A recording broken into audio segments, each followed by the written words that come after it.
Dinemanda ni Myrla si Danilo for sum of money. Ayon daw po kay Myrla, nagpadala ng summons sa bahay nila Danilo at natanggap naman daw ang summons na ito.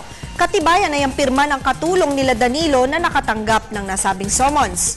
Ayon sa summons, sinasabihan ng korte si Danilo na dapat ay mag-submit ito ng kanyang sagot sa demanda sa loob ng 15 araw mula sa pagkakatanggap niya ng summons. Matapos ang isang buwan, nagulat si Danilo at may order daw siyang natanggap mula sa korte na siya ay declared in default. Ano daw ang maaari niyang gawin gayong ngayon lang niya nalaman na dinemanda daw pala siya ni Myrla?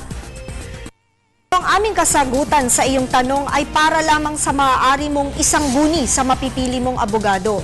Maaari mong itanong sa abogado mo kung may valid service of summons ba sa iyo. Lumalabas kasi sa iyong kwento na ang summons ay na-serve hindi mismo sa iyo, bagkus ay sa katulong ninyo. Ayon kasi sa ating laws on civil procedure, ang summons ay dapat na naibibigay mismong sa taong isinasakdal at hindi kung kanino paman. Unless maipakita na ginawa lahat ng paraan upang hanapin ka at sa iyo mismo maibigay ito. Kung pag-aaralan ninyong mabuti ang puntong ito, baka sakaling mabigyan ka ng korte ng tsansa na madepensahan mo pa ang iyong sarili at makapag-file ng answer.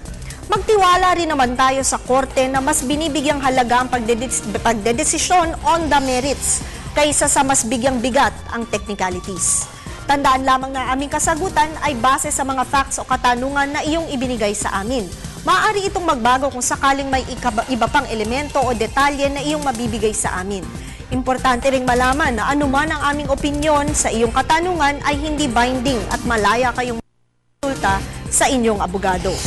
Salamat po sa patuloy ninyong pagtangkilik sa Telebisyon ng Bayan. Mag-email lamang po sa ptv4newscenter@gmail.com. Ako po si Attorney JJ Jimeno Atienza, ang inyong bisig ng batas.